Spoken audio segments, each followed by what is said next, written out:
The following data were measured for the reaction 2NO plus 2H2 yields N2 gas plus 2H2O. One thing we cannot say is that our rate of reaction,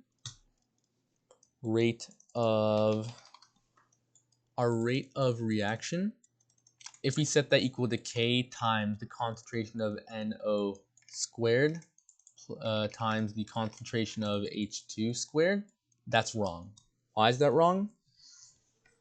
It's because you're using coefficient, you're not looking at the actual data. It's literally just linear. Yeah. So since you don't know whether this is a single step reaction or not, you can't immediately use the coefficients. So that would be wrong. Instead, what I'm going to do is I'm going to look at the experimental data. What this is telling me is that if I'm keeping the concentration of nitrogen monoxide constant while doubling the concentration of hydrogen gas, my reaction rate will double.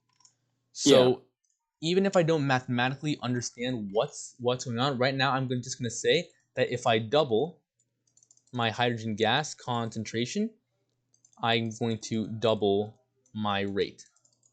Okay. Similarly, if I keep my hydrogen gas concentration constant from 1 to 3 and I double my nitrogen monoxide concentration from 0.1 molar to 0.2 molar, I can see my reaction rate is going to quadruple, right? Yeah. So if I double my concentration of NO, I'm going to quadruple my rate. Now, how do I write this as a rate law? Well, first, I'm just going to write down my rate of my reaction equals K. K is always important. It's a constant of your rate. It's your rate constant. Now, let's identify, are there any zero order reactants? Is nitrogen monoxide or hydrogen gas a zero order reactant? No. No. We know this because whenever we're altering the concentration of either one of these reactants independently, it's going to alter the rate.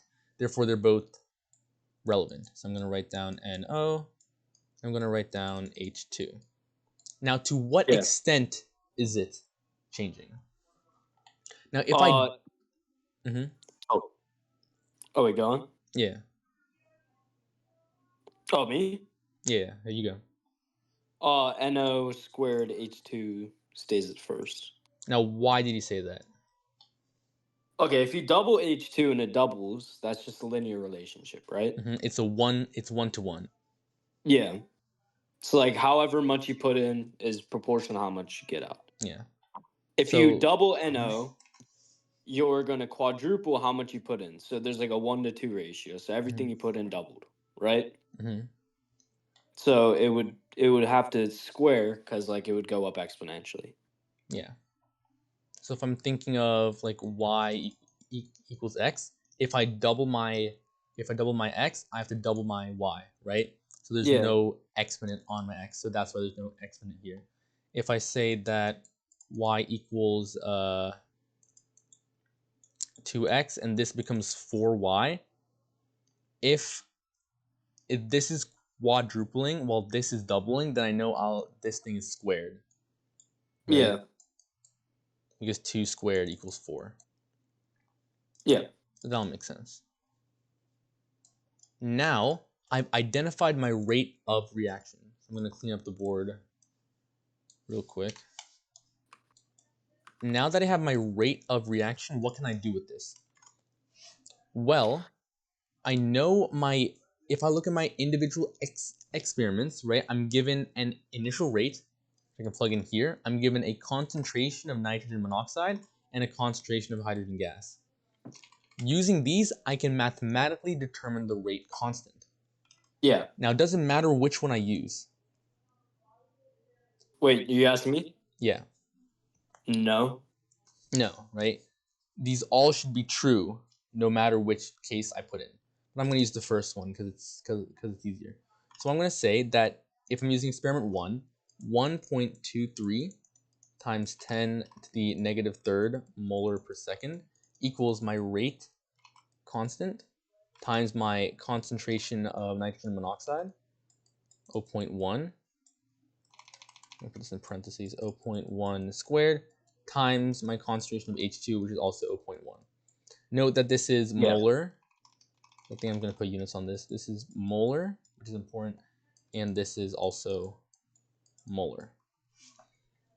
Now, if I mathematically solve for K, I get K is equal to 1.23 times 10 to the negative third molar per second all over my 0.1. What's 0.1 times 0.1? 0.01. Okay, so 0.01. And this will be molar squared times 0.1 molar, right? Equal to 1.23 times 10 to the negative third molar per second over 0.001 molar cube, right? Yeah. Okay. Now, I didn't have to write all of this out, but I'm trying to make a point. The point here is that if I cancel an m on top and an m on here, so I get 2, my units will eventually be per seconds times per molar squared, which is just m negative 2 s negative 1. So whenever I plug this into a calculator, I'll use my physical calculator for this one.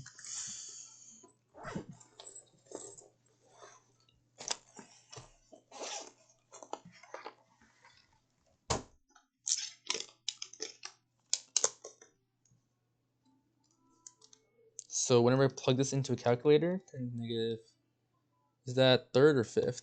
Third, right? Okay. 1.001. I get 1.23, and looking at my unit cancellation, I get m negative 2, s negative 1, right? Yeah. Now, there's 2 questions you have to ask yourself after doing every calculation. Is it reasonable, and do the units make sense? While you know K is reasonable if it's about something between 0 to 10. A lot of times you get something, if you get something above 10, then that might be a bit too big. Below 0, and I don't think K can be below 0, but usually you want like a 0 to 10 or 1 to 10 range. Yeah. Now, do my units make sense? The overall order of this reaction is 2 plus 1 is 3. That means I know that my units are going to be m negative 2 s m negative 2 s negative 1, because the second order would be m minus 1 s minus 1. First would just be s minus 1, and then 0th will be m1 s negative 1. Notice the pattern here. As you keep on going higher and higher, your m is just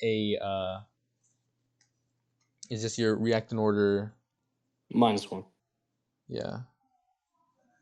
I think there's a better way to explain it. It's the opposite of your reaction order minus 1. It's like 0 minus 1 is negative 1 times 1 is 1.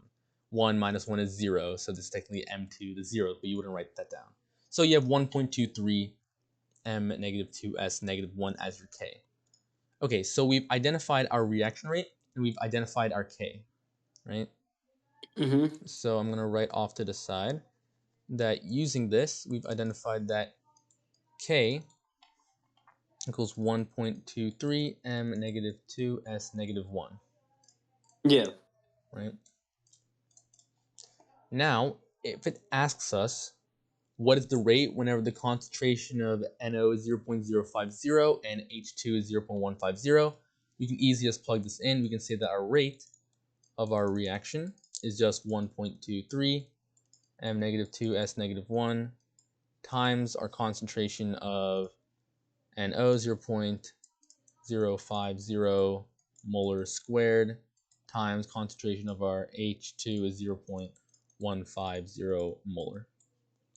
Yeah. You multiply them together. Hopefully you should get moles over seconds, which makes sense because these two m's cancel out with these two m's whenever it's squared. So you're getting moles over seconds. That makes sense. You multiply that out, you should get something. 4.61 times 10 to the negative fourth. 4.61 times 10 to the negative fourth molar per second. Right. So we've used our data to get a rate of reaction. No, we did not use the we did not use the coefficients because they were not broken up into their mechanisms. We found K by plugging in the data and just rearranging, and then we can find a theoretical rate based off of our calculated K and our initial conditions.